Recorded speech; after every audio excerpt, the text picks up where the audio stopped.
লাইলাতুল মেরাজ ইসলামের এক বিস্ময়কর রাত, যে রাতে নবীজি সাল্লাল্লাহু আলাইহি ওয়াসাল্লামকে আল্লাহ তাআলা সকল নবীগণের নেতা ঘোষণা করেন। এরই সাথে তিনি 7 আসমানে গমন করে ধাপে ধাপে বিভিন্ন নবীদের সঙ্গেও সাক্ষাৎ করেন এবং আল্লাহ তাআলা তার মাধ্যমে পৃথিবীতে মুসলিমদের জন্য নামাজের নির্দেশ দেন।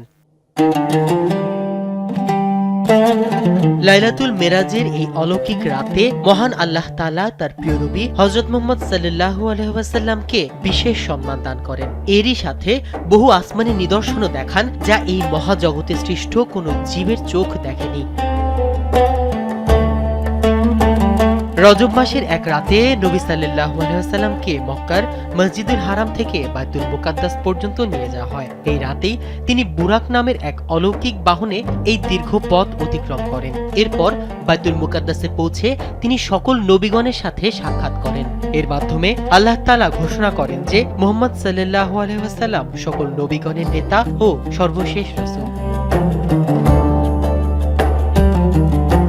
এরপর শুরু হয় মেরাজ, অর্থাৎ আসমানে আরোহণ। জিব্রাইল আলাইহি ওয়াসাল্লামের সঙ্গে নবী করিম সাল্লাল্লাহু আলাইহি ওয়াসাল্লাম একে একে 7 আসমানে গমন করেন। প্রতিটি আসমানে তিনি বিভিন্ন নবীর সঙ্গে সাক্ষাৎ করেন এবং আল্লাহর অসীম কুদরতের নিদর্শন দেখেন। প্রথম আসমানে হযরত আদম আলাইহি ওয়াসাল্লাম, দ্বিতীয় আসমানে ঈসা আলাইহি ওয়াসাল্লাম ও ইয়াহিয়া আলাইহি ওয়াসাল্লাম, তৃতীয় আসমানে ইউসুফ আলাইহিস সালাম, চতুর্থ আসমানে ইদ্রিস আলাইহি ওয়াসাল্লাম, পঞ্চম আসমানে হারুন আলাইহি ওয়াসাল্লাম, ষষ্ঠ আসমানে মুসা আলাইহি ওয়াসাল্লাম এবং সপ্তম আসমানে হযরত ইব্রাহিম আলাইহি ওয়াসাল্লামের সাথে সাক্ষাৎ করেন।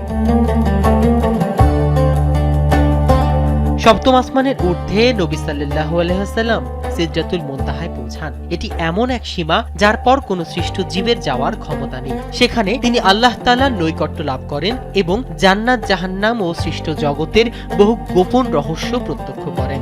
দেশের মানুষের দৃষ্টিশক্তিকে সুরক্ষিত রাখার প্রত্যয় নিয়ে এলো সেফ এলইডি লাইট। এই রাতেই মুসলমানদের জন্য 5 ওয়াক্ত নামাজ ফরজ করা হয়। শুরুতে 50 ওয়াক্ত নামাজ নির্ধারিত হলেও আল্লাহর বিশেষ রহমতে তা কমিয়ে 5 ওয়াক্ত করা হয়, তবে সোয়াব 50 ওয়াক্তের সমান রাখা হয়। মেরাজের ঘটনায় নবী সাল্লাল্লাহু আলাইহি ওয়াসাল্লাম জান্নাতের শান্তি, নিয়ামত এবং জাহান্নামের শাস্তির কিছু দৃশ্য দেখেন, যা আজও মানুষের জন্য সতর্কবার্তা ও উপদেশ হয়ে আছে। এই অলৌকিক ঘটনা প্রমাণ করে যে আল্লাহর কুদরত সীমাহীন এবং তার আদেশের সামনে সবকিছুই অসহায়।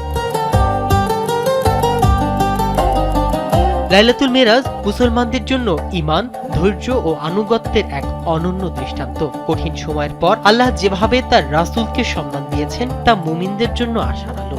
এই রাতকে স্মরণ করে মুসলমানরা আজও নামাজের প্রতি গুরুত্ব দেয়, শুধুমাত্র আল্লাহর নৈকট্য লাভের চেষ্টায় ও তার রাসূলের প্রতি ভালোবাসায়।